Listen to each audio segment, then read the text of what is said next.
Hello বন্ধুরা, কেমন আছেন? আশা করি সবাই ভালো আছেন। তাহলে চলো তাড়াতাড়ি আজকের গল্প বলা শুরু করে দিই। একবার আমাদের বাথরুমের জালি দিয়ে জল কিছুতেই পাস করতে চাইছিল না। বাধ্য হয়ে জালির রডগুলোকে ভেঙে ফেলি। এতে জল যাওয়ার সমস্যা তো দূর হলো, কিন্তু নতুন এক সমস্যার উদয় হলো। রাতের বেলা সেই ফুটো দিয়ে ছুঁচো এসে গোটা বাথরুম কালো কালো পটিতে ভর্তি করতে লাগলো।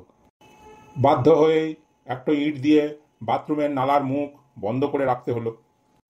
সেই ইট দেখে আমার মেয়ের জিজ্ঞাসু মনে একের পর এক প্রশ্নবাণ ধেয়ে এলো। বাবা, ওখানে ইট দাও কেন? কারণ ওই নালা দিয়ে রাতের বেলা ছুঁচো ঢুকে যায়। কৌতূহল কোন পর্যায়ে পৌঁছালে মানুষ এর পরের প্রশ্নটা করে, ছুঁচো কটার সময় আসে?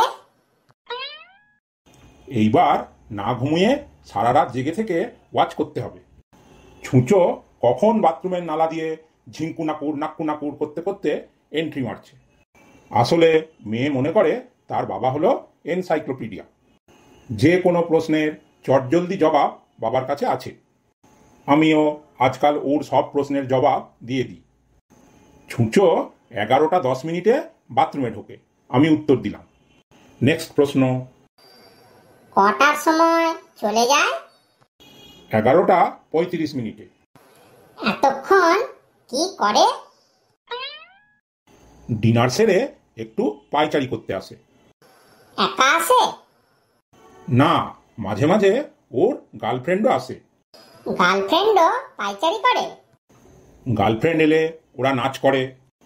ও ছুঁচো তু খিঁচ মেরি ফটো, এই গানে ওরা নাচে। এরপর বাথরুমে পটি করে বাড়ি ফিরে যায়। ব্যাস, প্রশ্ন শেষ। ভাগ্যিস জিজ্ঞেস করেনি গার্লফ্রেন্ড আর বয়ফ্রেন্ড কি একসাথে পটি করে। মেশিন গান থেকে যেভাবে গুলি বের হয়, মেয়ের প্রশ্ন সেইভাবেই অবিরাম চলতে থাকে। আর আমিও গল্পের গরু মহাশূন্যে ভাসিয়ে উত্তর দিই। গুগলও মাঝে মাঝে ভাবে ওর থেকেও বেশি জানা লোক পৃথিবীতে তাহলে আছে। তবে মাঝে মাঝে ওর এই প্রশ্নের জ্বালাতে আমার প্রেস্টিজ পুরোপুরি পাংচার হয়ে যায়। আমাদের এলাকায় পবন সুইটস বলে একটা মিষ্টির দোকান আছে। ভালোই মিষ্টি বানায়।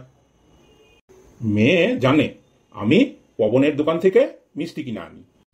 কথা প্রসঙ্গে বলে ফেলি, পবনের দোকান থেকে মিষ্টি কিনতে যাচ্ছি।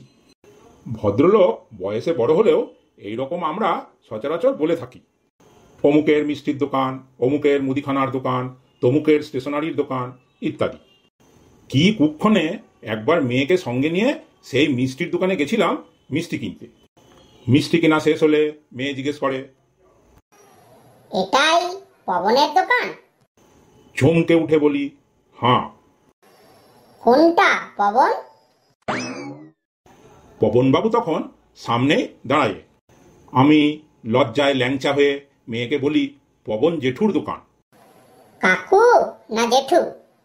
জেঠু। তোমার থেকে বড়? হুম।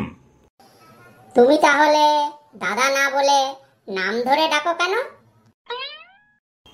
কই ডাকি না তো। না, তুমি বলো পবনের মিষ্টির দোকান থেকে মিষ্টি কিনতে যাচ্ছি।